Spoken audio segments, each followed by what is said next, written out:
Apabila PG ditangkap dalam waktu 1 kali 24 jam, dia tidak dilepaskan, berarti kan ada alat bukti. Misalnya ini yang dilakukan oleh petugas, terutama yang tepat adalah melaporkan ke Propam. Jadi polisi tadi bisa diberhentikan dengan tidak hormat sebenarnya. Nggak ada cacat hukum lah. Di mana cacat hukumnya?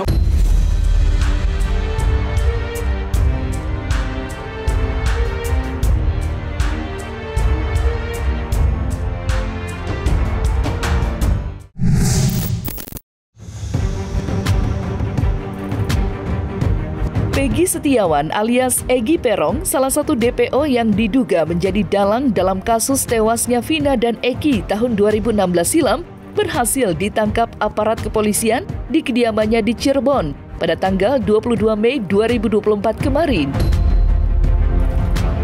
Humas Polda Jabar, Kombes Pol Jules Abraham Abbas menyebut jika penangkapan Peggy dilakukan usai mendapat laporan dari seorang warga terkait keberadaan pelaku.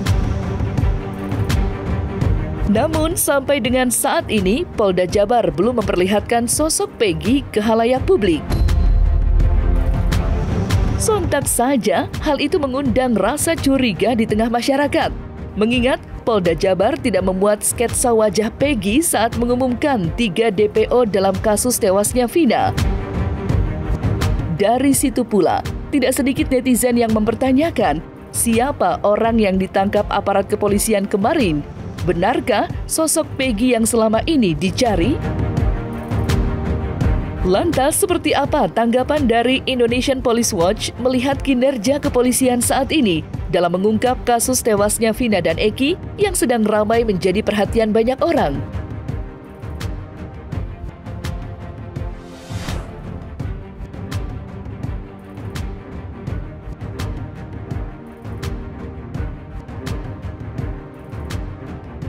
Menurut IPW, terkait dengan ditangkapnya salah satu terduga pelaku atas nama Peggy Setiawan alias Peggy alias Peron, pemeriksaannya harus dilakukan secara akuntabel, yaitu bahwa polisi harus mengedepankan sikap profesionalisme dan menjunjung hak asasi manusia dari si Peggy Setiawan alias Peron ini.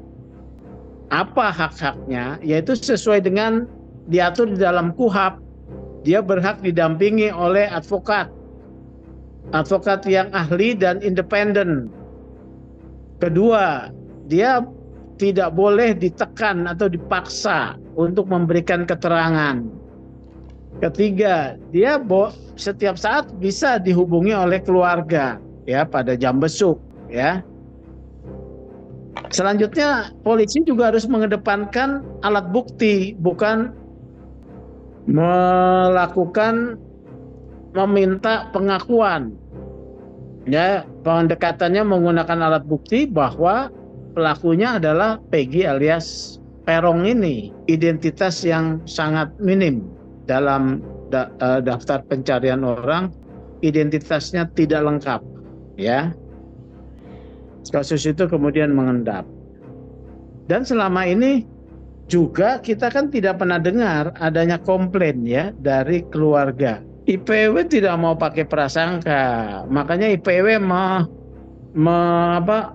memberikan mewanti-wanti prosesnya harus akuntabel. Kalau cukup bukti diproses, tidak cukup bukti dilepaskan. Ya, kalau netizen kan boleh berprasangka, IPW tidak mau berprasangka. Tetapi IPW menggunakan satu dasar hukum di dalam memberikan pandangannya. Harus berdasarkan alat bukti, tidak boleh sembarangan, tidak boleh ditekan, tidak boleh ada aniaya fisik, ya. Polda Jabar kalau memang menyatakan Peggy alias Peron itu adalah pelaku yang diduga DPO tersebut, harusnya jangan lama-lama untuk menyampaikan kepada masyarakat. Itu taktik daripada penyidik. salah tangkap itu sudah tidak profesional lagi kepolisian. Harusnya tidak ada lagi zaman sekarang salah tangkap. Nggak ada cacat hukum lah. Di mana cacat hukumnya? Uang semua kasus sudah divonis kok. Terkait dengan teknis penangkapan, terkait dengan proses penangkapan, tentu akan kami sampaikan kepada rekan-rekan selanjutnya nanti dalam perkembangan setelah hasil pemeriksaan, hasil pendalaman oleh teman-teman penyidik di Krimum Polda Jawa Barat yang saat ini sedang berproses, sedang melakukan pendalaman terhadap yang bersangkutan. Banyak netizen senang setelah salah satu dari DPO kasus ini telah tertangkap, yaitu Peggy atau Peron. Namun belakangan ini ada ribuan netizen yang komen di Instagramnya Hotman Paris yang menanyakan apakah itu asli Peggy atau Peron atau apa. Banyak yang berpertanyakan seolah-olah bukan itu pelakunya, tapi seolah-olah dibuat. Saya percaya bahwa itu adalah Peggy dan Peron, dan saya yakin cara kerja dari Polda Jawa Barat. Saya percaya cara kerja Polda Jawa Barat.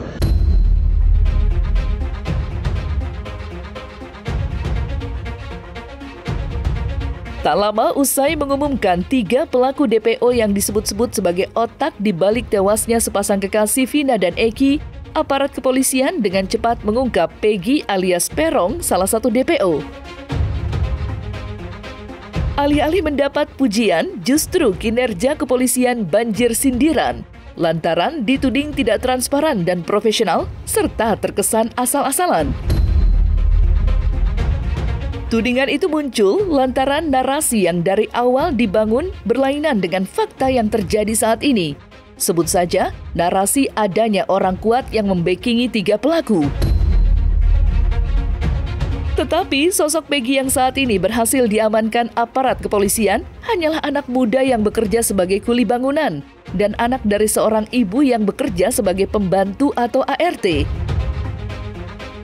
Tidak hanya strata ekonomi yang kontras, seraut wajah Peggy juga tampak berbeda dengan yang beredar di media sosial.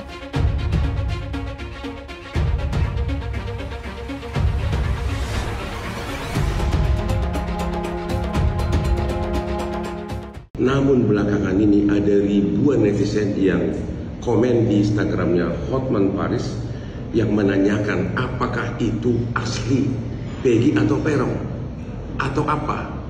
Banyak yang berpertanyakan seolah-olah bukan itu pelakunya, tapi seolah-olah dibuat. Nah, ya boleh, itu satu sikap kritis yang benar ya. Oleh karena itu, pemeriksaan ini harus akuntabel, dapat dipertanggungjawabkan supaya tidak terjadi salah tangkap. Caranya apa? Ya, Peggy harus didampingi oleh pengacara yang ahli dan independen untuk menjamin bahwa hak-haknya Peggy dilindungi. Kalau diperiksa dengan cara yang profesional, walaupun dia tidak mengakui, kalau ada alat bukti lain, dia tidak bisa mengelak kan? Ya. Kalau kurang alat bukti, polisi harus melepaskan dia. Apabila Peggy ditangkap dalam waktu 1x24 jam, dia tidak dilepaskan, berarti kan ada alat bukti bahwa dia diduga pelaku atau tersangka.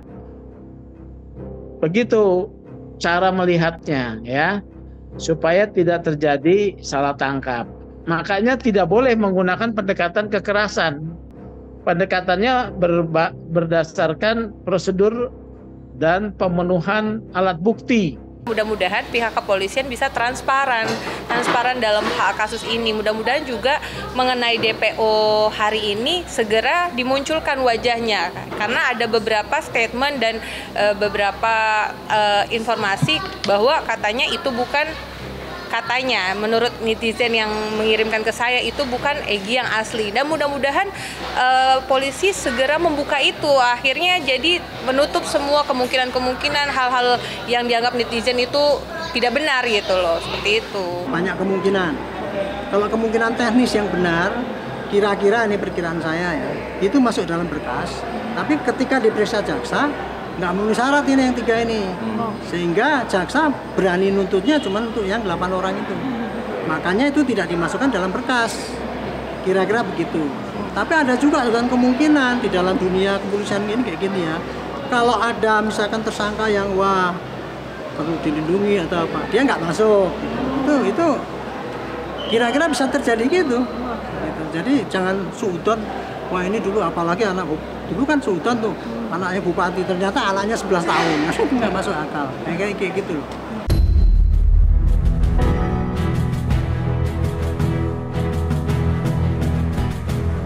Sementara nama Saka Tatal belakangan ini juga ramai menjadi perbincangan.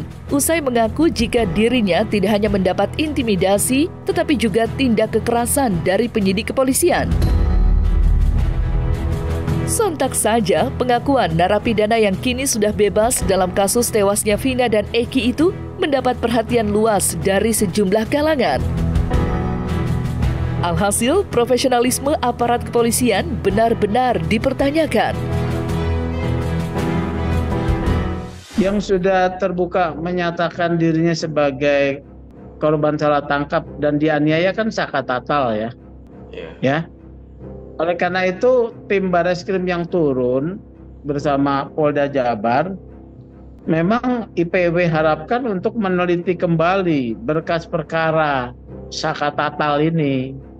Bagaimana prosedur pemeriksaan kepada Saka Tatal? Apakah Saka Tatal diberikan pendampingan hukum sejak awal? Ya, kalau tidak, itu indikasi adanya pelanggaran hak terhadap tersangka. Kemudian, apakah ia telah diasingkan, tidak bisa dikunjungi oleh siapapun dalam beberapa waktu? Nah, kalau tidak dikunjungi, bisa jadi di sana mendapat tekanan psikis maupun fisik. Tetapi umumnya, tersangka yang mendapat tekanan fisik maupun psikis itu tidak bisa membuktikan bahwa dia ditekan. Ya, kenapa? Karena ada teknik-teknik penekanan yang dilakukan oleh oknum polisi yang tidak bisa ada buktinya. Diasingkan sendiri, ya. Nanti kan disuruh buktikan, mana buktinya? Ya nggak bisa buktinya.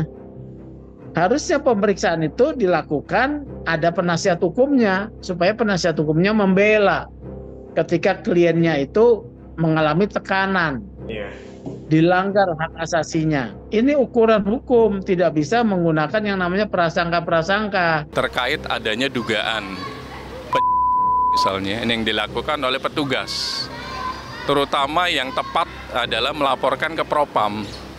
Jadi polisi tadi bisa diberhentikan dengan tidak hormat sebenarnya. Karena apa? Dia melakukan tindakan indisipliner. Sama saya juga sama polisi. Diinjak polisi. Terus sampai suruh mengakui apaan, saya juga nggak tahu masalahnya apa. Adapun kemudian ada 3 orang DPO. Kemudian ada orang yang merasa dia bisa bikin laporan baru. Laporan pada polisi, ini dulu klien saya. Ya harusnya berikan saksi sumpah boleh juga dong. Nah, nanti polisi akan periksa apakah Propam apa untuk yang gebukin itu. Kemudian untuk yang 3 itu kan sudah ditindaklanjuti. Laporan PD Polda Jabar udah langsung cepet-cepet, walaupun datanya belum lengkap dia cari DPO. Nah, itu pun polisi sekarang dicemooh. DPO kok nggak ada fotonya. Nah, polisi sekarang mengadakan DPO itu berdasarkan informasi yang berkembang ini doang, itu belum dapat foto. Kalau dapat foto pasti dikasih kan. Itu kasusnya yang sekarang terjadi. Kenapa jadi kayak benang ruwet? Tadi mereka bilang bukan benang ruwet ini, mereka yang ruwet pikirannya karena dapat informasi sepotong gitu. Padahal kasusnya udah clear, yang jelas itu. 3 ini tinggal kejar aja DPO-nya. 3 orang ini nanti harus ditangkap, diperiksa. Kalau cukup bukti ya teruskan, kalau enggak ya dihentikan. Beberapa kali saya mengetahui keluhan-keluhan dari pencari keadilan yang diperiksa, dia diberikan pengacara oleh oknum polisi yang sebetulnya pengacara itu tidak menjalankan tugasnya. Kalau ada pelanggaran prosedur, ini menjadi satu evaluasi, harus ditindak dulu penyidiknya. Tapi satu hal ya, Saka Tatal ini nanti polisi bisa menyatakan, loh, kan Saka Tatal dinilai bersalah melalui putusan yang telah berkekuatan tetap. Iya. Jadi proses pemeriksaan polisi itu benar. Kan begitu bisa beralasan. Ini juga problem penegakan hukum kita, ya. Pendekatan penegakan hukum yang mengandalkan pengakuan semata. Kemudian jaksa dan hakim tidak cermat menggali fakta di mana ada terdakwa itu sebetulnya dalam tekanan.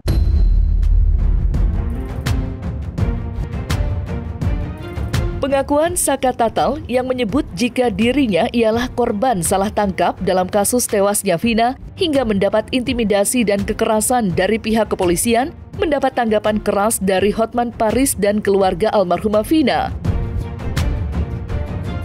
Dan berikut bantahan Hotman atas pernyataan Saka Tatal dianggap fatal. Oknum-oknum yang mengatakan bahwa ini adalah kecelakaan tunggal di jalan raya, mohon segera diproses pidana oknum-oknum tersebut, karena kalau dibaca BAP-nya itu semua terang benderang tidak ada kelihatan rekayasa. Ini contoh saya bacakan nih, BAP dari Eko Rahmadani, salah satu yang sudah divonis. Yang ikut mengejar adalah Sudirman boncengan dengan Dani naik motor Mio hitam, saudara Supri boncengan dengan Jaya naik motor Mio warna biru, Eka Sandi boncengan dengan Saka naik motor merah, naik motor Mio merah, Hadi Bolang naik motor Yamaha, dan semua di sini diuraikan semua siapa boncengan dengan siapa. Totalnya ada 11 orang.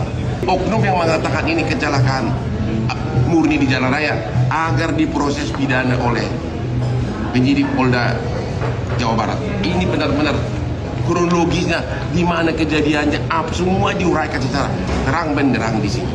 Tentu mereka bisa saja sesudah mau dilimpahkan ke jaksa, bisa saja mencabut BAP, itu biasa dalam suatu proses perkara. Logikanya sangat lucu ya. Logikanya kalau maling aku penjara penuh aja. Jadi keluarga tetap meyakini keterangan dia itu bohong gitu berarti, karena memang di dalam BAP yang kita pelajari, yang kita masih baru baca itu dari 5 orang tersangka itu ada menyebutkan nama si Saka gitu, dan dari beberapa bukti foto-foto yang diberikan oleh informasi-informasi yang masuk ke kami itu memang ada foto geng antara pelaku-pelaku dan almarhum dan juga si Saka, jadi memang ada bukti.